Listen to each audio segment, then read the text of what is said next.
Hello and welcome to the latest episode of Good Enough Chats. My name is Dan, and today I'm joined by John, who I will ask to introduce himself very shortly.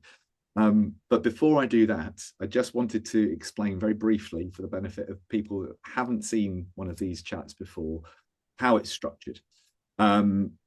Basically, John knows what questions are coming in advance. Like every interviewee on the show, it's based around the same 5 questions. And that means that John has a chance to prepare in whatever way he wants to for the questions that are going to come towards him. That said, I don't know what John's answers are going to be. So it's not a scripted discussion at all. It is a chat, a two-way conversation. And if John talks about things that I think would be useful to explore in more detail, then we may go off on some little tangents along the way. And if at any point John doesn't feel comfortable with the subjects that we're starting to talk about, all he's got to do is say, can we go back to the main questions? And we'll very seamlessly do that. We'll revert back to where we were on the list of those 5 questions.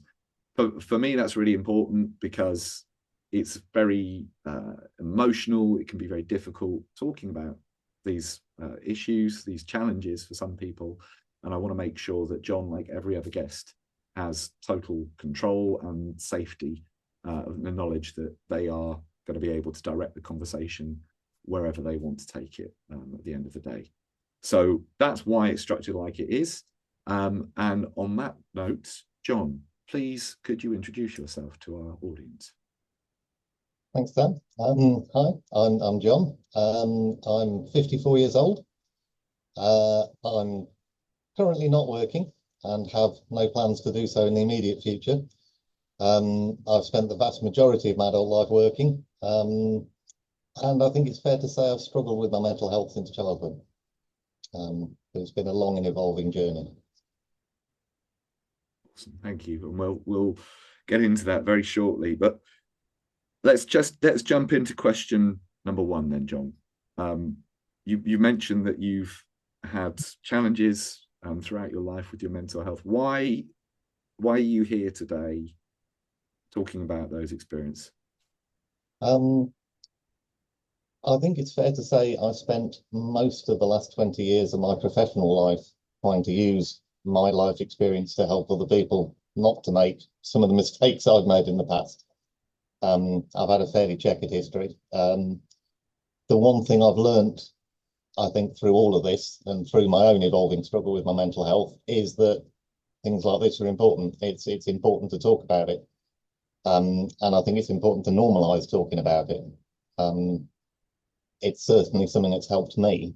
And I think it would be helpful for many other people, because what a lot of us do is suffer in silence and struggle in silence. And I did that for a long time. Yeah. Yeah, I think it's a good thing. Yeah.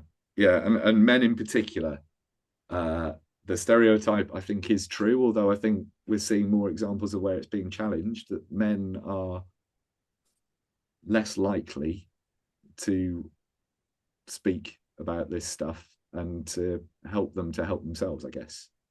I think men are less likely to seek help in general. I mean, if you look at things like people going to the doctors, women, I think, are sort of 2 or 3 times more likely to go and see the doctor. Whereas men tend to soldier on and try and fight through it until they're really ill, and then they go and see the doctor. Yeah. But yeah, I think being a bit more open about these things, encouraging people to be more open about these things is beneficial for everyone. Yeah. Thank you for that, John.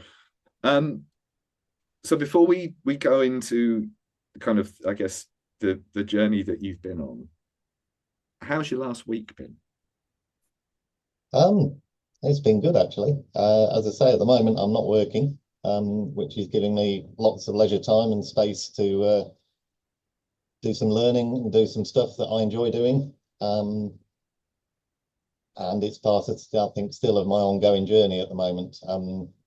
Most of the reason I'm not working is for reasons of physical health, but it's also to do with my mental health as well. And just the fact that I spent a lot of time in a very high pressure, stressful environment.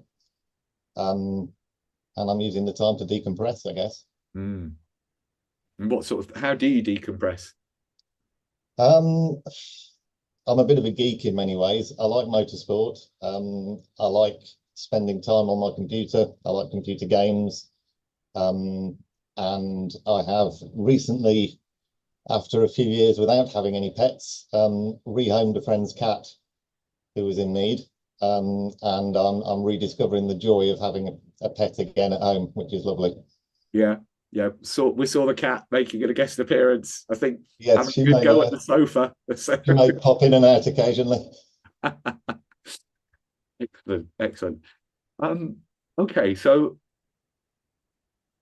let's talk about your kind of mental health journey without wanting to sound too cheesy about it. I mean, you're in your mid-50s and you've already said that this your kind of mental health experiences started in childhood. So I'm not asking you to give us like a potted history of absolutely everything. Please choose the bits that you are most comfortable sharing. But how could you talk us through the kind of evolution of your relationship with your mental health? Um, okay. I think something a lot of people talk about nowadays is what they call ACEs, adverse childhood experiences. And I've seen a couple of different ways of sort of listing and categorizing these, but generally, I think they agree that sort of most people have one Mm. and are fine. If you have four or more, your life chances are significantly impacted, shall we say. Now, depending exactly how you total it and add it up and which system you use, I personally have about 12. Wow. So that's possibly gives some context to the reason behind some of my mental health struggles. But certainly Yeah. going back to the age of 6 or 7, I think in hindsight, I was depressed. Um, and I struggled mostly with depression on and off for the whole of the rest of my life. Mm. Um, as I say, it's been an evolving journey. Other things have coloured that picture.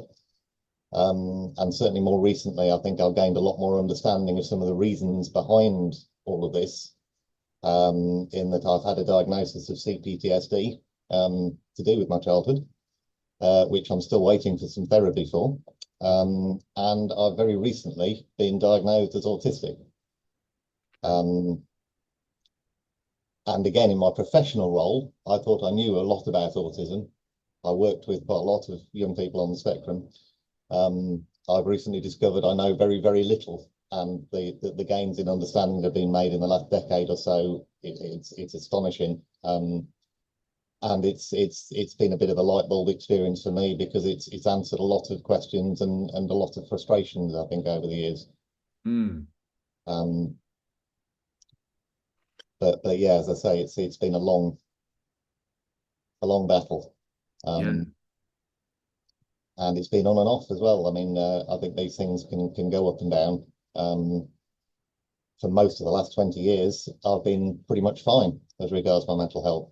Um, prior to that, I have attempted suicide on several occasions, and I'm mostly still here because of luck more than anything.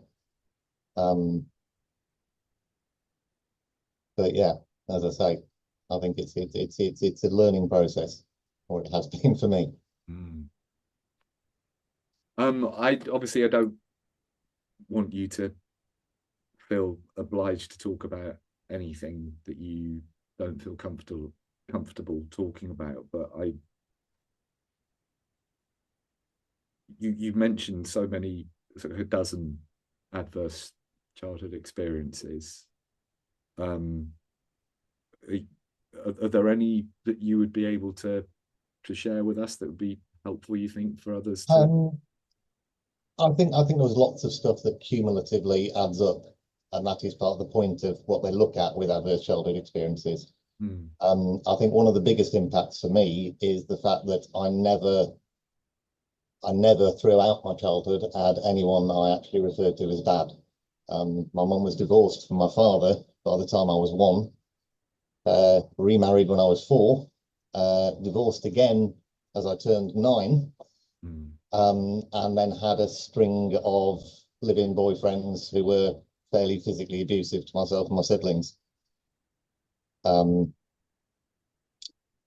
couple that with moving cities in the middle of that, and a long experience of being bullied at school, all made for, I think, a perfect sort of recipe to be depressed. Mm. Because there was lots of stuff that I was miserable about, and home wasn't a safe place. And you said you when you were as young as 6 or 7 that you, with the benefit of hindsight now, you could recognize that you were depressed at that age. I just remember feeling really miserable and just wanting to, I would go off on my own and hide away somewhere, just to be on my own feeling miserable. And as I say, in hindsight, yeah, I think I was depressed. At the time, I just knew I felt miserable and wanted to be on my own.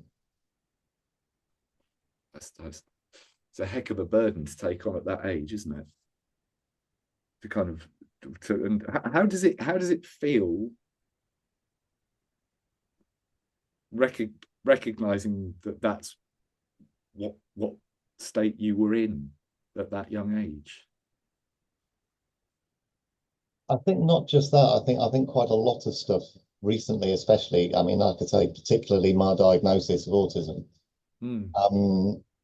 I've actually felt quite a lot of grief and loss, mostly in the sense of why didn't I know this 50 years ago? And how different things could possibly have been. But at the same time, this is what's happened. I can't change that. This has been my life. I am the person I am today because of my life experience.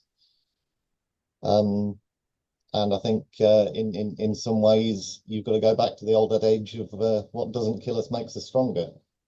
And one thing I have come to realise in a positive way, I think, is my own depth of resilience.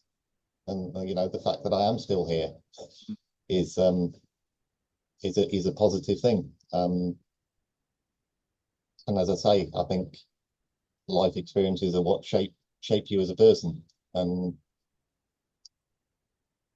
I don't know whether even if you could change that, it would be a good thing to do so. I certainly wouldn't be the person I am today if I hadn't lived through the life I've lived.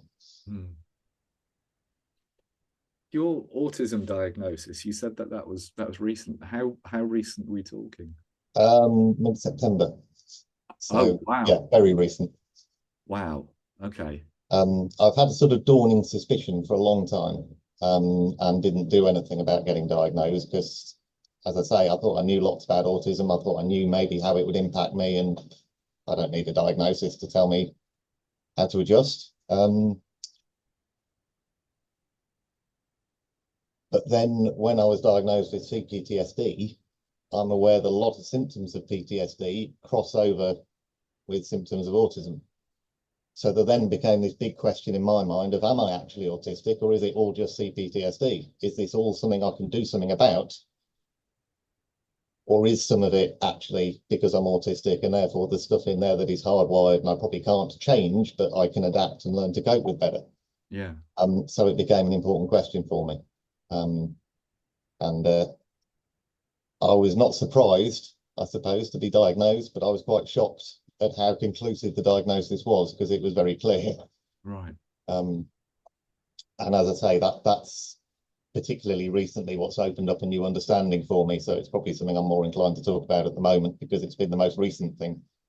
I was going to say, yeah, it's still like super fresh. And you mentioned that you were awaiting the sort of the therapeutic support as well for the CPT. What's the CPTSD. CPTSD? Sorry, It's all right, you were getting there. tripping over the letters myself there, but so that's very fresh. So just for the benefit of anybody that's watching this later down the line, we are recording this in mid-October, so we're talking about a month. It's a month since John had his diagnosis of autism, so incredibly fresh. And actually, there is another conversation that will be live by the time people see this as well, that I would encourage them to look at on the channel, which is with a gentleman called Nick Hart, who is 53, I think, and he is 5 or 6 months post his own diagnosis of autism as well. So another one of our guests has been through a sort of a similar kind of experience to you, but probably 6 months earlier, in terms of that late diagnosis of autism. How, I mean, you said that you've had your suspicions that you may have autism for a while. Could you explain to us, like, what one or two of the ways in which it manifests itself for you, or some of the situations that have come about that you now understand to be related directly to your autism? Okay. I think some of the reasons I started to suspect, as I say, I spent most of the last 20 years working with vulnerable young people, a number of whom were on the spectrum. And I had quite an affinity for those young people. I have also struggled throughout my life with what we're doing now, conversations, to some degree. Mostly, I would have no idea when people were bored, and I would rabbit on and rabbit on and rabbit on for ages and bore people to death. And I have a lifelong habit of interrupting people without meaning to or knowing I'm doing it, unless they point it out to me. Both of those things gave me some suspicion. I think one of the things that's been really revelatory for me personally is one of the things I've struggled with throughout my adult life, tied in with my depression. I can be very self-destructive, and I have a lot of self-harming behaviors. I mean, I've never sat down and cut myself, but I would do things like denying myself food, denying myself sleep, making some very rash, self-destructive decisions sometimes when I was feeling bad, that kind of thing.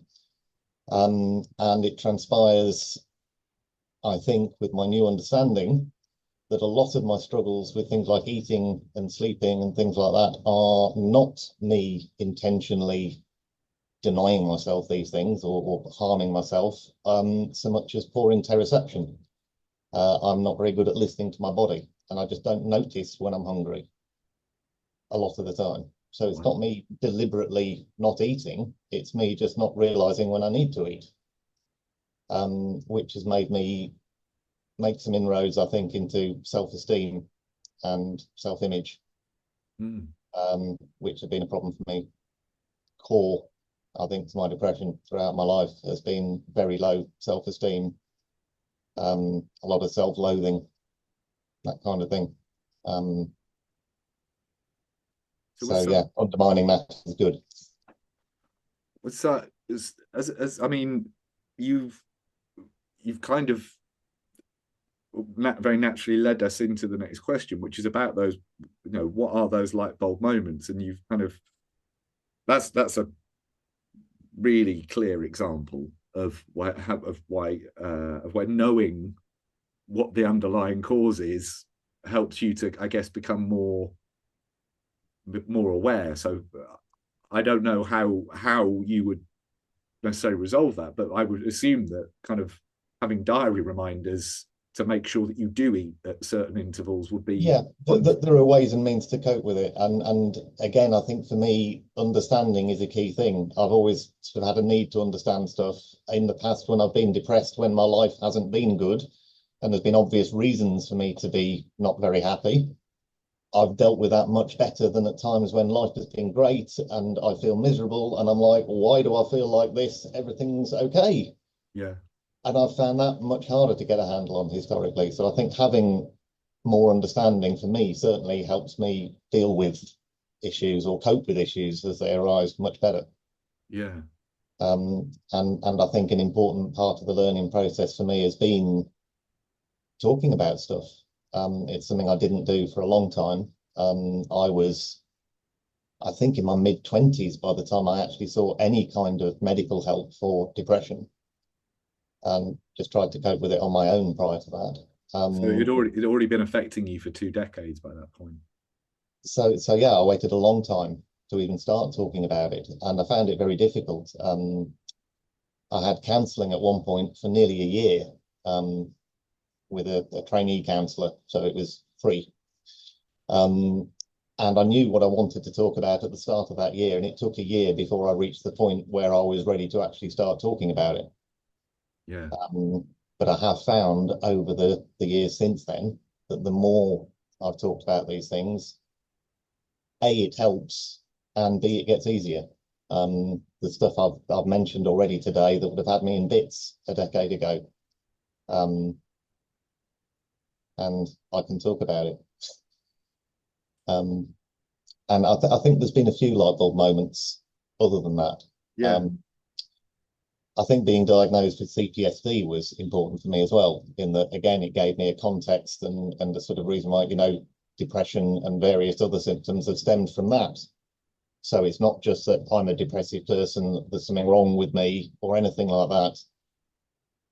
That there's some concrete reasons behind it and something I can kind of get my teeth into and look at and get some therapy for.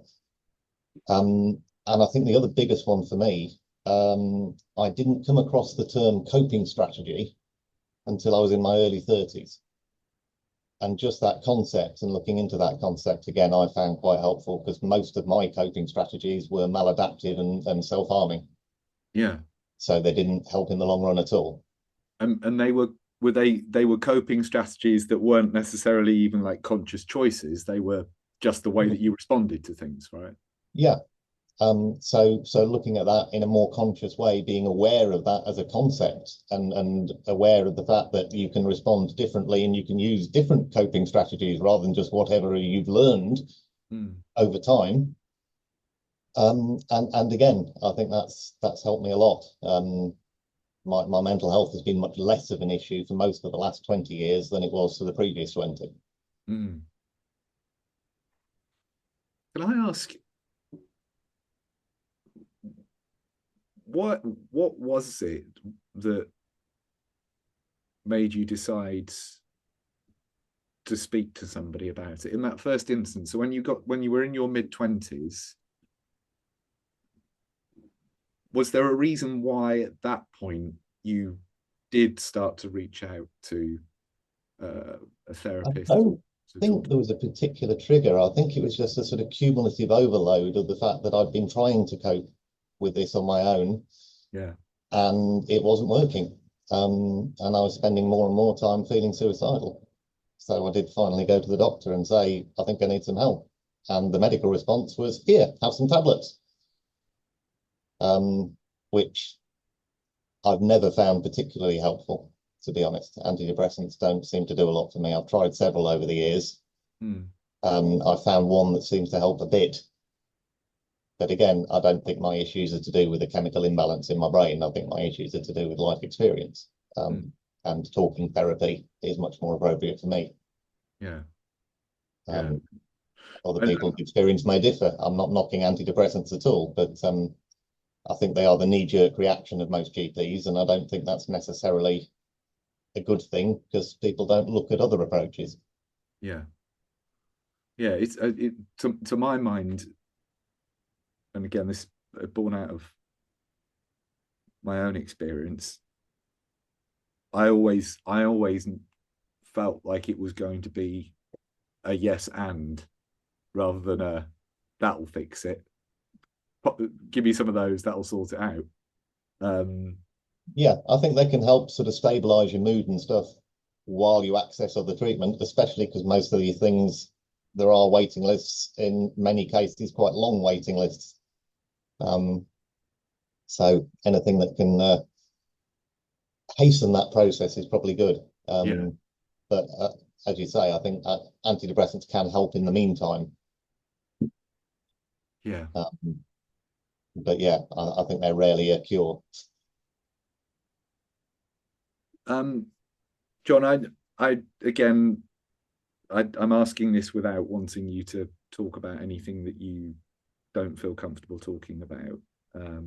But I have to ask, you mentioned that you have attempted suicide, and that you said it was more by luck that you were still here.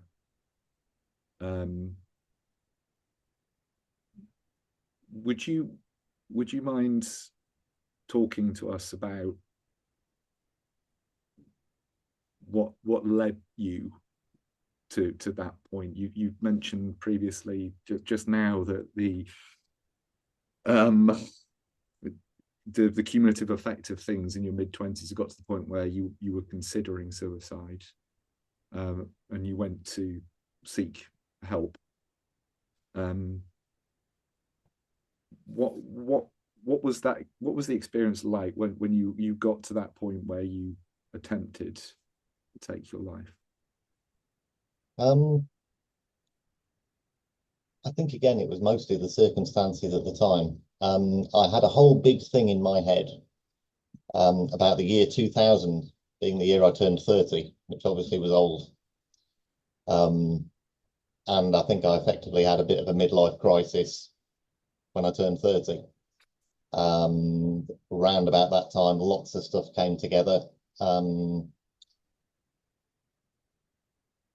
I was facing bankruptcy. A relationship with someone I was utterly infatuated with had just ended.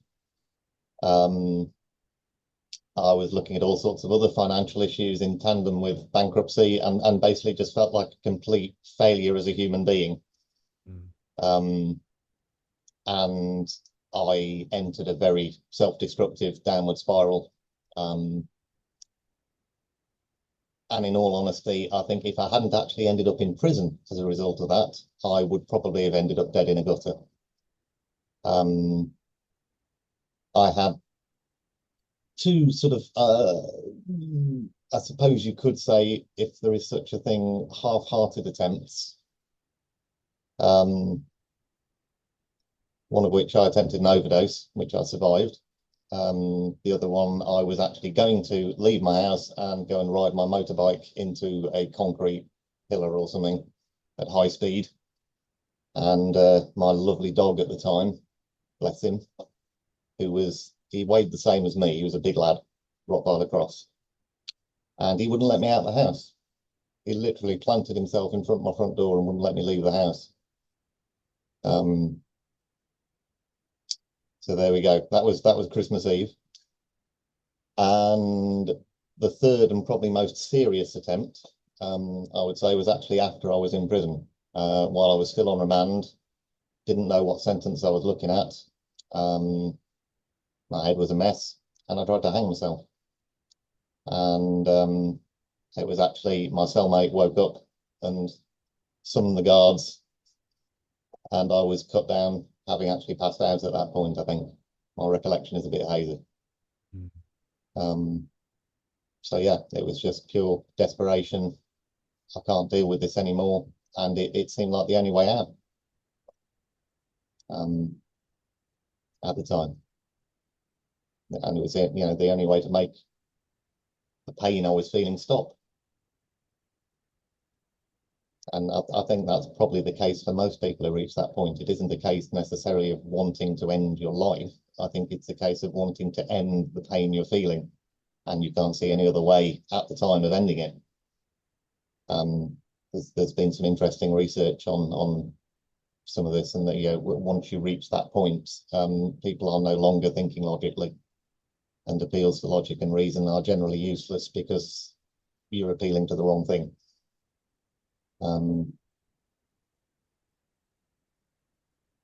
But yeah, it was a fairly low point to go through, put it mildly. Do you when you've been through something like that, how long did it take you to process, I guess, that it hadn't achieved what you thought you wanted to achieve at that point, but actually that was a good thing? It's an interesting question, actually. I think I shocked. I'd say the first attempt I made, I tried to overdose. I did end up in A&E and in hospital overnight. And a young and earnest psychologist came to see me in the morning and said, "How do you feel about it now?" And my immediate knee-jerk and very honest reaction was, "I'm kind of pissed off it didn't work." And that response earned me a week in a mental health crisis unit. And in that week, the sum total of my contact with medical personnel was I had a chat for about 20, 30 minutes with one of the nurses at some point during the week. I met my consultant when I asked to be discharged. So I think the biggest thing that experience taught me was that ultimately the only place help was going to come from was me. And that there isn't anybody out there with a magic wand who's going to come along and fix everything for you. Which, when you're feeling that low, is a fairly difficult understanding to reach. Yeah. And I think is part of the reason I'd actually reached that point, if I'm honest as well. But at the same time, I think that was the beginning of taking more positive action myself, and asking for more help and finding out more about what help was available. So I think it was a good thing. Certainly in hindsight, at the time, it took me a while, I would say, to realise. And certainly in hindsight, again, I've spent most of the last 20 years trying to help people. I have a son who is 16, who I'm very proud of, who would not be here if I hadn't been here. So yeah, it may have been mostly luck that means I'm still here, but certainly I'm quite pleased I was not successful. And the just the this strength and the will that you have shown to go from that position of the lowest possible point that you'd experienced to, I guess, to showing that you have managed to develop the self-belief and the sense of self-worth required to fight against those feelings is incredible. I think that's certainly one positive I've seen sort of relatively recently is you know, the level of resilience I've displayed. I can appreciate myself as wow. And just, I mean, I remember at one point, about a decade ago, my eldest stepchild has ADHD and a diagnosis of a lovely thing called oppositional defiance disorder, which is as great as it sounds. And when he was in his mid-teens, life was very difficult for a while and very stressful.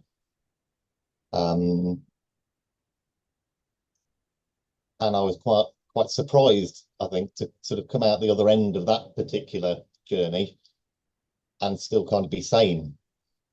I was kind of pinching myself, like, am I really still here? But this is the thing: is you know, what doesn't kill us makes us stronger, they say. And I think one of the things I can get some self-esteem, some self-worth from is looking back and acknowledging the level of resilience I've displayed and been capable of. And I think the biggest change it's come for me has been I spent an awful lot of my adult life trying to run away from my problems, trying to hide. And it didn't work at all in the long run. And it was taking the decision, no, I'm actually going to turn around and face these childhood demons and deal with this rather than trying to hide it away and pretend it's not there. Yeah. And that's felt very empowering, making that kind of positive decision. Yeah, I'll bet. So if somebody came to you today, John, and they have, I'm going to say, similar experiences, but obviously everyone's experiences are unique. So that similar is doing quite a lot of heavy lifting in this question. But if somebody came to you today and said that, and they were experiencing something similar. What do you think is the most important thing that they could do? I think the single most important thing you can do is talk to someone. I think it's difficult, but it definitely helps. And certainly from my own experience, I think the more you do it, the easier it gets as well, and the less difficult it gets. Probably 10 years ago, I wouldn't have been able to talk about a lot of what we've covered today without getting very upset. But the fact that I've talked about it quite a few times to quite a few people, both friends and professionals, has made it easier to talk about. And it's taken away a lot of its power. And I think that helps as well. And that's partly how it helps. Again, corny sayings, problem shared is a problem halved. I think a lot of the time just getting it out. And if, you know, someone will listen to you just telling them how you feel, just that act in itself makes you feel a bit better. Mm. And again, that's why I think, you know, what you're doing here is really important. And normalising talking to each other about these things. Men don't do it.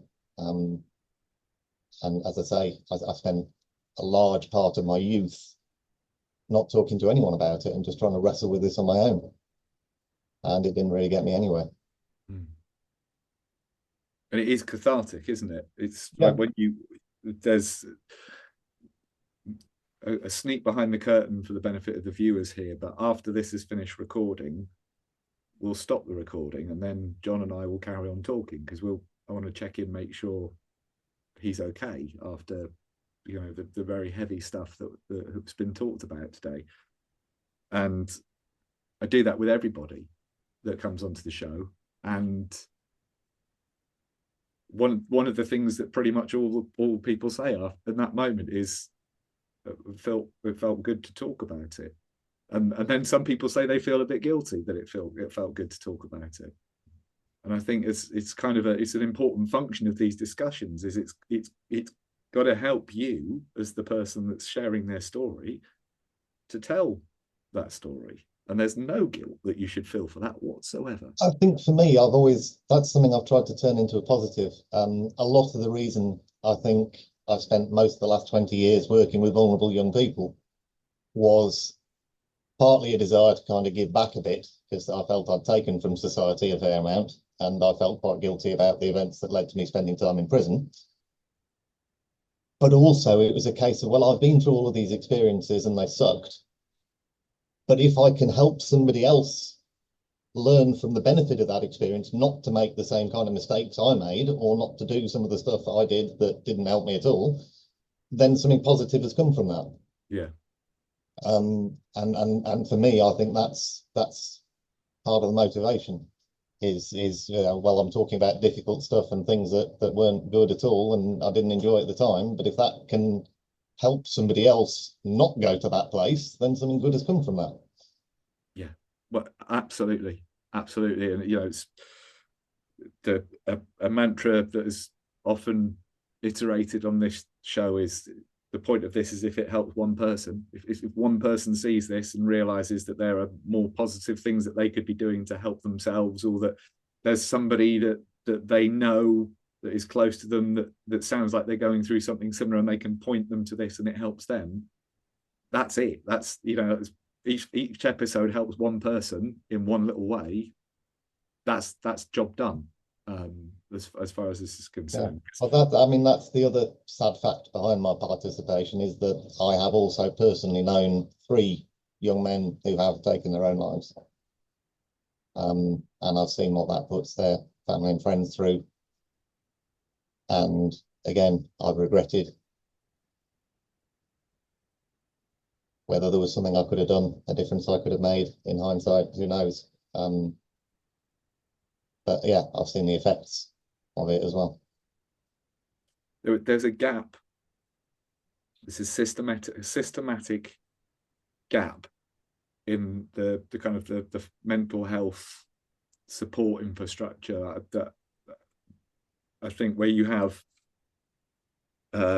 medical interventions, you have, you know, professional support that you can get, and then you have a whole load of men who for whatever reason, are not entirely comfortable with the idea of explaining what they're feeling, how they're talking about things.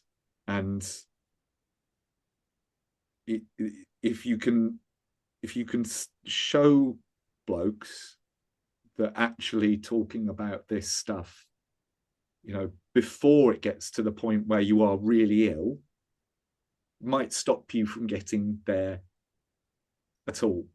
It might be the thing that having those conversations with your friends, with your family, possibly even going to see professional, a psychologist, psychiatrist.